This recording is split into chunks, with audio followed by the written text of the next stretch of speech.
Hey there, sports fans. Thanks again for stopping by and joining us at the Cougarlicious Clubhouse, the show where we honor women who stand in their own power, celebrate the divine diva, and enjoys a little eye candy. And do we have a knockout show for you today? Yes, we have the fabulous Mr. Joe Cortez. Yes, and he's going to unbelievable. I'm so excited. And we are also accompanied by Shelly Stevens, who also hosts with Joe on his show, The Joe Cortez Show, Fair But Firm. But before we get started, just got to tell you a little bit, about myself. I am one of those retired, ranting baby boomers who refuses to get old. Yes, because when I talk, some people laugh, some people blush, and some people wonder how I got out of the 70s without an arrest warrant. Take it away. Oh, delicious. In my power, I rise with every step I take. I light up the skies, celebrating me. I'm a star shining bright, enjoying all the eye candy under the moonlight. Oh, cool, delicious. Watch me take my stand, moving to the beat. Come and take my hand. Yeah. We're going to punch it out today. Like I said, we have two fabulous guests. I'm so excited about this. But before we get started, I want to thank our sponsors, Linder Health Skincare. Yes, it's like healthcare for your skin.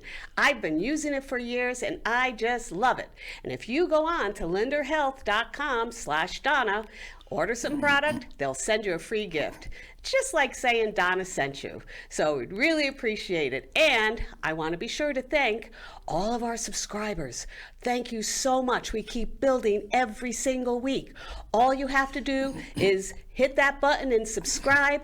Doesn't cost you anything. And when you do that, during the summer, you'll be entered into our summer sweepstakes giveaway, which you're going to find out all about at the end of this show. So without any further ado, let's welcome Shelly Stevens and Mr. Joe Cortez. Thank you. Hey, Donna. So good to be here with you. It's so much fun to have you. Oh my goodness. There's so much going on. Joe, I can't tell you how. Joe, you are a legend. You are not only a legend in Las Vegas, but you're a legend across the world. Across the world. Well, I'm just happy that I'm alive today and I'm still able to still got a little spark of the old flash. You got a lot of spark with the flash there, Joe, a lot of it. So tell me, do we have some exciting stuff happening with Joe, don't we? Always.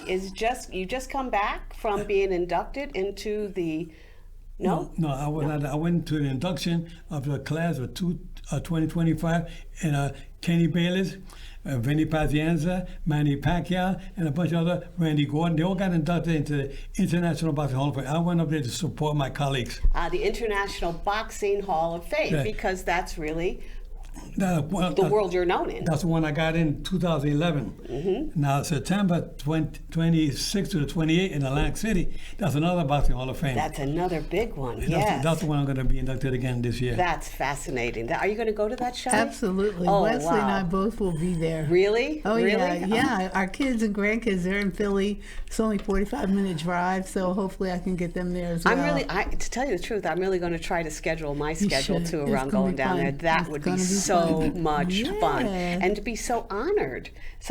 Joe. Okay. Now my question is how do you get inducted into the Boxing Hall of Fame? What is your trajectory? When did you start? I know you're a famous ref. In boxing, You got to be pretty. you got to.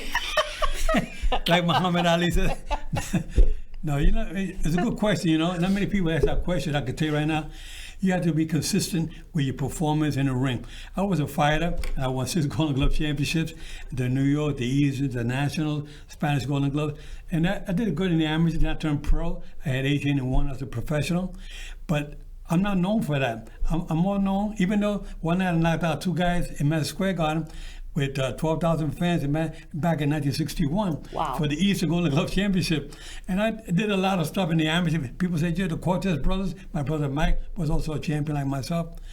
And people say, Joe, you were known as a referee back in those days, but people forgot about that. They didn't know you as a referee. I refereed for 35 years. as a referee for 35 years all over the world. They sent me to the World Boxing Council, the International Boxing Federation, the World Boxing Association. They all sent me different parts of the world to referee world championship fights. And here in Nevada, I was recruited to Nevada in 1992. That's when I moved to Nevada. And I was a referee 15 back east and 20 here. After I got inducted to the International Hall of Fame, where I got this nice special ring, I said to myself, I'm going to go out. One more year, I'm going to retire from boxing. So I made it 35. My dream was to do one world title fight. And the one title fight was great. Aaron Pryor, Miguel Montilla in Atlantic City. And then, when I retired with 176 world title fights. Wow. Wow. My dream was to do just one. Okay, so you must. Okay, so then you've earned the reputation, obviously, then about being a really. I mean, how do you qualify to become a ref? I mean, you went from professional boxing, which, by the way, you said you had a fight in 1961 in New York. Well, I won the Golden Glove Championship in '60. I won my first championship. Then I won the Spanish Golden Glove Championship that same year. 1961, I won the Open Championship in Madison Square Garden. Then I won the Eastern Championship, and the National Championship, and another Golden Glove Championship, Spanish Golden Glove. Well, and the reason why I ask is because I'm from the East Coast. Yeah, you're from New Haven. Yeah, I'm from New Haven. Yes, New Haven, Connecticut. Yay! Anyway, but my father was a huge boxing fan, and so this is what I'm thinking. Back in those days, I'm sure he probably knew all about you, and I just wish he were around today, because if he were, he'd be so proud. Well, I can say that, these youngsters and family members watching the show, I can tell you that being a referee was very good, but being a fighter was even more special. I love boxing. To this day, I still love boxing. Becoming an amateur boxer was good. Kept me off the streets. I was not in gangs or drugs. I stayed with the Boys Club of New York. So were you raised in New York? I was born and raised in New York. And I became a product of the Boys Club of New York. Boys Club? 111th Street, Italian neighborhood, where the Red Wings, the gang called the Red Wings was in that neighborhood. I was on the side where they had the Dragons. So I had to walk through the Dragon gangs, and I would walk through the Enchanters. So you had the Puerto Ricans, you had the Afro-Americans, then you had the Italian, and I had to walk through all those neighborhoods to get to the gym every day. And I did that for 4 consecutive years at the Boys Club of New York.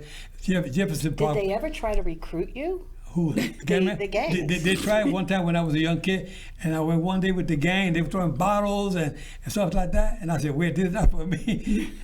I went to the gym. It was a fighter named Gaspar Ortega who moved to my neighborhood. He's the one that got me started, took me under his wing. They get involved with boxing, got my brother involved. My brother started first. I started later. When I was 15, I started training at the Boys Club of New York. Then when I was 16, I won my first Golden Glove Championship. So this has been your whole life journey. Your whole life journey is involved with boxing. And I mean, basically, you're saving grace, working, because I remember those neighborhoods. We're tough neighborhood. You see that movie, The West Side Story? Yes. Or you see that movie called Did you dance? I could dance. I could dance. But I had some friends. I had Jimmy Rogers, who was one of the dancers on with the gangs in the West Side Story. But then I had a good friend, Charles Palminteri, with a movie called The Bronx Tale. And that was one of my favorite movies. I could watch that 100 times. I could watch that movie 100 times too. And his father, Charles Palminteri's father, named Larry, and when in the bus, in the movie, he was the bus driver. That Robert De Niro played. Robert De Niro played that part. And one day I got a call from Charles Palminteri. He said, "Joe, this is Charles Palminteri. My father and mother want you to come up for their 50th anniversary." Well, his father used to help train me on the weekends, on Saturday and Sunday at the YMCA, not the CYO, up in Arthur Avenue up in the Bronx. And he wanted me to come up for the anniversary. I said, "Sure, I'll be there." So I went up to New York to the Bronx. And when I got there, who was there waiting for me? Charles Palminteri, Robert De Niro. Wow. And the three of us were sitting together at the wedding, at the anniversation reception. How fabulous. And that was nice. And Chaz and that would be my dream come true. Chaz Palminteri, Robert De Niro. But Chaz Palminteri was a great, great guy. I love what he did to show here in Las Vegas. I went to see it a couple of times. He played the West Side Story. I mean, the Bronx Tale all by himself. It started out as a one-man show, I understand. Yeah, he started out, but I mean, his father, when they said, "Joe, my son is doing a movie. He does a play on Broadway. the Bronx Tale. That's how it started. And then they did the movie. What a great movie that is. Oh, it's a fabulous movie. I can watch it 1,000 times myself. It was my era, growing up in the 60s, you know? Well, it was my era too. I mean, I remember when Same that here. movie scene opened up. You know, I went, "Oh my God, there's my neighborhood." That was it. And I love the music in the backgrounds, the oldies but goodies. And this is what I tell people. I tell people, if you really want to understand my background, watch A Bronx Tale, That's it. and then it'll make all sense in the world. Yeah. So they go, "Oh, okay, I get it now." So anyway, getting back to my question. How do you qualify to become a ref? What is that? How do you make that step from fighter to ref? Let me tell you, I used to manage hotels. After I got married, I moved to Puerto Rico in '69. I got married in '65. And in '69, I went to Puerto Rico, and I started working at the El Conquistador Hotel as a front desk clerk. I started working the graveyard shift, and they put me on daytime because I was bilingual. And then they said, they had me as a, they said, Joe, the front office manager is resigning, he's moving back to the States. Would you like to take that position? I said, sure. So I became front office manager. Then a few months later, about 5 months later, the reservation manager was also moving out of the state, out of the island to the state. I said, Joe, when they offer you that position as well, front office manager and reservation manager, you think you can do it? I said, I can do it. So I'm very positive. I think I can do anything. That's how I felt about life. So anyway, so I took the job, and then, so, I said, man, I started at the age I want to make a comeback. I started going to a local gym. I started working out, and I'm doing real good. And the trainer, their name was Joe Martinez. And Joe said, Joe, you look like you're ready shape to make a comeback. I said, I've been retired already 3 years. I decided to retire already. It's in 76. And he says, it was, I retired in 67, I retired. But then I went to Puerto Rico in 69, right? And here it was. Now he said, Joe, why don't you fight? There's a fight coming up, a show. Why don't you put you on the show? Get a 6-rounder on there. Get back out there with a 6-round fight. I said, I'm not thinking, I don't want to do that. Come on, Joe, you can do it. So they convinced me, and I went and I fought again. A professional fight against a guy named Sal LaChapelle. And Sal LaChapelle was from the Dominican Republic. He came to Puerto Rico to fight me, and guess what? I beat him easily. I beat him easily, but everybody, the family was all upset. Hey, Joe, you can't fight. So I guess my question is getting back to reffing. I'll tell you what happened. So I retired from fighting. Then I was at the hotel one day. I get a phone call from the operator, Mr. Cortez. I was already an executive assistant manager. It's a call from a guest in the lobby was to speak with you. Got on the phone. I said, yes, can I help you, sir? He says, this is Pat Masher. And he said, are you one of the Cortez brothers? I said, yes, I am. He said, I'm a guest here at your hotel. I used to referee your fights in New York when you were fighting. I said, wow, really? So I came down and met him, and then we exchanged phone numbers. And that year, at the end of the year, December, I decided I was moving back to New York. When I get back to New York, I gave Pat Masher a call. Hey, Pat, how you doing, buddy? He said, Joe, I'm glad you called me. Remember, I used to referee your fights in the amateurs where you were fighting, you and your brother. Why did you become a referee in New York? That's how he planted the seed in my head. That's how it all started. That's how it all started. I said, how am I going to start doing that? He said, Joe, I'll get you involved with the Police Athletic League. That's what I know. I started Police Athletic League, then the Golden Gloves right around the corner. I joined the Golden Gloves. I did some tournament in the Golden Glove. And when the tournament was over, I got a call from the New York State Athletic Commission, Mr. Cortez, we were watching you last week. And we see that you have a lot of talent. I said, I just started refereeing the amateurs. Joe, we want to turn you pro. I said, I want to do the 6 months. They told me 3 to 5 years before I consider going pro. They say this, So I said, well, am I going to work? He said, Joe, we promise you we'll work every card, 4 rounders and 6 rounders to get you started, to get some experience in the pros. All right, I did that, and a year and a half later, I'm already in the pros. I get my call to do my first main event on Wide World of Sports on NBC, a big fight, 10-round fight. And everything started from that day in 1982. I get a call. Now, we're talking about when I turned pro in 77. In 1982, 5 years later, I get a call from the New Jersey State Athletic Commission. Bob Lee called me and said, Joe, we got you assigned to do the first World Championship fight, Aaron Pryor and Miguel Montilla. Now, Aaron Pryor was one of the great fighters. Wow. Aaron Pryor was known for stopping Alexis Arguello twice. Anyway, so from then on, I kept on doing fights. I did 15 years back east. I left. I got recruited to Nevada in 1992. And when I came to Nevada, I came here with 50 World Championship fights under my belt. Now, my dream was to do one, just one. And when I retired, this September 2012, I retired with 176 championship fights under my belt. Wow. Wow. You know, and it all, go ahead. Refereeing Mike Tyson, Julio Cesar Chavez, Lennox Lewis, Oscar De La Hoya, Manny Pacquiao, you name it. I've done so many world champions, I couldn't believe it. And then it was just like today it's still like a dream. I can't believe it. Yeah, well, I guess, you know, and I think, you know, when I watch fights, because I'm not, you know, really that, you know, astute on what it is, but when you're watching the fights, I always notice, like, you know, referee will break up if there's something going on that's maybe be not legitimate or whatever. But I mean, is there like a criteria that you're looking at when you ref? There's four criteria. There's four criteria as a judge, and as a defensive, as a referee, we look at we don't fighters to take unnecessary punishment. But when we don't want to disqualify a fighter, but they kind of have to take points. I remember when I refereed Mike Tyson, I refereed him 8 times. But his last fight, I did when he knocked out Larry Holmes, and when he knocked out Marvis Frazier, Joe Frazier's son, with 30 seconds in the first round. But when I did his last fight against Kevin McBride in Washington, D.C., Mike Tyson headbutted his opponent and cut him. So I grabbed Mike by the wrist, and I called time. I grabbed him by the wrist. I took him to the judges. 2 points. All 3 judges. 2-point deduction. And I said, Mike, you can't be doing this. Keep doing this, I'm going to disqualify you. You understand? And then at the end of the round, he got so tired. Kevin McBride was just too strong for him. I ended up stopping the fight. Mm-hmm. So that's really the power that the referee has. And people look at you and say, you know, what does it take to be a good referee is knowing when to stop the fight, when to take point, when to give the warning, when to call in the ringside doctor, you know.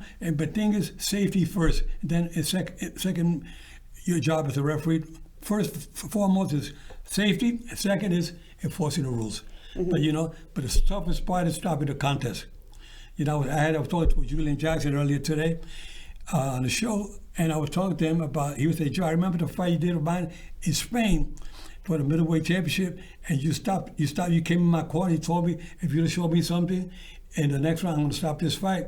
And he said, Joe, you know, he said, I was kind of nervous about my eye, because he had a detached retina surgery 2 years prior to that, and his eye was closing up. He was taking some punches. I said, you show me something next round, buddy? In between rounds, in the rest period. You show me something, buddy? Also, I'm going to stop this fight. You understand? He said, okay, Rev, I'll take care of it myself. Next round, he came out, boom, he knocked out his opponent. And Julian Johnson had 53. So you gave him that incentive. Yeah. He had 53 fights, and he had 49 knockouts. He was a great knockout artist.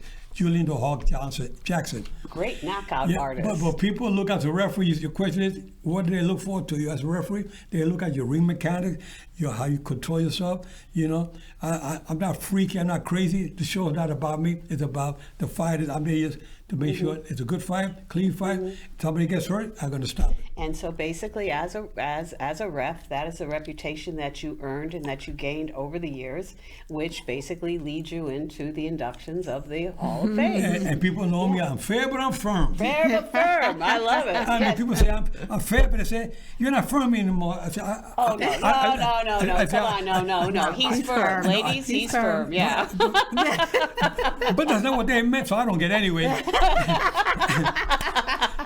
Unfair. That's why you're firm. That's why you're cougarlicious. That's right. He's our eye candy. That's right. That's why I'm on your show today. Yeah. You could be eye candy at any age. Cougarlicious. And this, of course, is your lovely co-host on your show. Oh my yes. God. I'll tell you, when her husband said, Joe, we've been singing for so many years, but one of the happiest moments of my wife, when you asked her to be a co-host on your show with you, she went crazy. She said, I want to be on the show with Joe. She's been with me over a year now. Yeah, she's fabulous. You're fabulous, Shelly. And of course, you are the other half of Twice as Nice. Yeah. You're a wonderful singer. Thank you. Beautiful singer. You could find your all over, Las Vegas, Thank you playing. so much, I know Donna. that you play at the German American Club, you play at the Lola's. There's someplace else that you were just saying that Well, you're we in? actually have a show coming up. We're putting together a tribute to the sound of Philadelphia. That's where my husband originates from. He was with the Stylistics for 8 years, and he wrote and produced and played keyboards and arranged music for so many of the groups from Philly. So a friend of ours, Patrice Isley, who we have performed with, I used to be her background singer, and Wesley would play keyboards for her. We just got together and decided to put this show together. So now Patrice is going to be singing backgrounds with me on our show. So that's coming up soon on the 22nd. Now, is this going to be recorded? Are we going to be able to come see it? Or? Yes, we're going to be doing it at UNLV. At UNLV? Yes, Okay. absolutely. And then we're going to be getting our own show together. Thank God, Rick, our great producer. Our great producer. Yes, he filmed our video, and we're editing the editing process now. And then we'll be passing it all around and hopefully pick up some more places as we go along. And I think we have some clips of you playing, don't we, Rick? Do we have? We have a clip of just a little clip of like our production video that we made when it was just the two of us. I think he has that one. Oh, this is German American. Okay. Yeah, it was just last Tuesday. Tuesday, right? Yes, thank you, Joe, for filming the video. And the people in German American Club, they're so famous. They all love to dance. It's a and fun party. place. Yeah, I've been there. Been there a few times.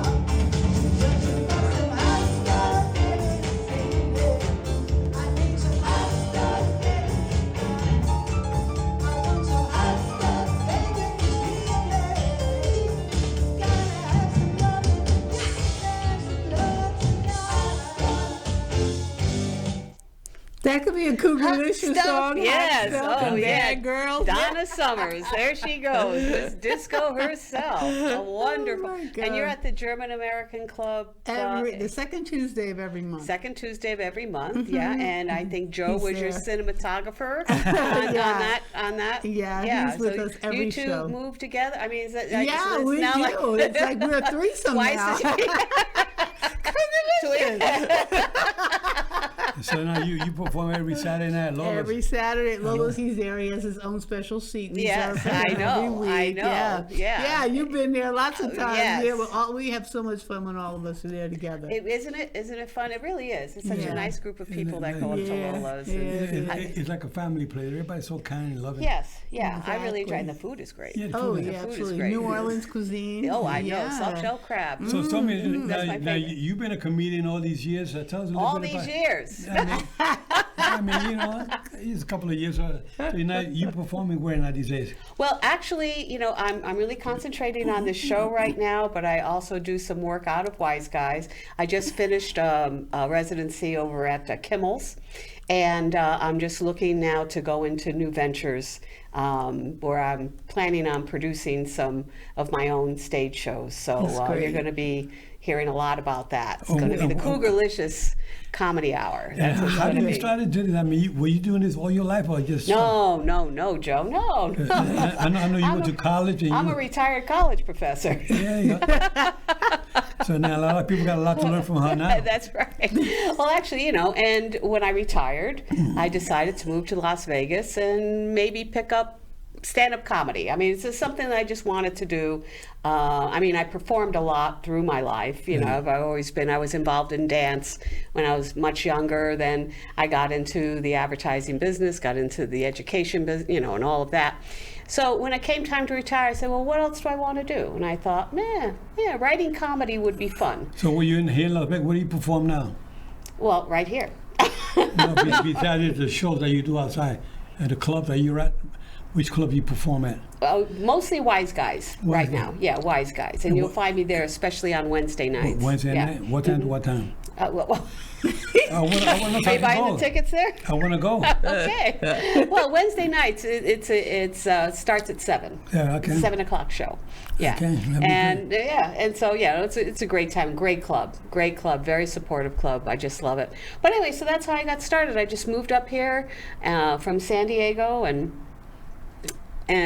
took some classes in comedy writing and started getting on stages and just started evolving, and one thing leads to another, and like I said, the community here is so wonderful. Yeah, it is. It's a full-on theater community, which Yes. I just really kind of like just gravitated to. I just took to it like a fish to water, great. kind of thing. And I've been going ever since, and it's just been such a fun journey, such a fun experience. And I love creative people, and that's what you find a lot here. Whether they're just getting started or they're retiring. I mean, it's the same vibe, There's a lot of good people out, but you know what? There's a lot of con artists out here in Vegas too. Well, there's a lot of con artists anywhere. You gotta be careful. Las Vegas, like, man, I never seen so many con artists in Las Vegas. They're in every corner, just about. Well, everybody's got a story. Everybody comes to Vegas. They think they can make it here, but but the only people like yourself and Shelly and you're genuine people who can really make and want to help out in the community, and that's what I love about you guys. Well, Yes, we got thank the you East so Coast much. vibe going. That's It's a right. We whole got the different East vibe Coast. We from got the whole East Coast vibe. We yeah. got the whole Bronx Tale Totally. thing going. Yeah. Hey, listen. It's time to announce our summer sweepstakes winners. okay. Yes. So, and I have my little card right here, and let me see here. So this week's winners. Oh my goodness, we have Darlene from California, and we have Stanya from Minnesota. Wow. Yes, I'm telling you, this show is it's just carrying all over. I've got people from Florida, Connecticut, California, Minnesota now, Texas. Wow. I mean, so many people are tuning into Cougarlicious. I'm so excited, and I thank you all for your subscriptions, because that's what keeps this channel going. Yes. I just want to make a couple of more announcements. First of all, about our summer sweepstakes. When you subscribe, you're automatically entered into the giveaway sweepstakes, and we're going to be giving away $50 certificates to our online store. I think Rick can bring this up now. Here we are. You go to www.cougarlicious.com and you'll get a certificate. We have wine glasses. We have, like I said, our really groovy golden cups. We've got t-shirts and crop tops. We've got ladies lingerie, and we got a little tote bag too. So, so that's what's in store for you. So please do. It doesn't cost anything to subscribe, and there's no purchase necessary. So just sign in and stay tuned, and you'll never miss an episode. That's the best way I can say it. Let's see now. We have thanks once again to our sponsors, Linder Health, Linder Health Skincare. Thank you so much for all of your support. And like I said, go to Linder Health and /Donna. They'll take care of you. And I want to thank our guests once more, Shelly Stevens and Mr. Joe Cortez, for coming on today. We had a great time. So, Here's my champ. Yay! Undisputed champ right here. Undisputed champ. so see you later. Bye. Cougarlicious, in my power I rise with every step I take. I light up the skies, celebrating me. I'm a star shining bright, enjoying all the eye candy under the moonlight. Oh, Cougarlicious, watch me take my stand, grooving to the beat. Come and take my hand. Hey gang, Donna Joy here to tell you about our summer sweepstakes starting now. Just hit the like, share, and subscribe button, and be sure to leave a comment. And beginning in June, we'll be drawing names to win special gift certificates at our online store at www.cougarlicious.com. It's a great way to support the channel, and I have much appreciation for all of you. Thank you, and remember to Cougar on.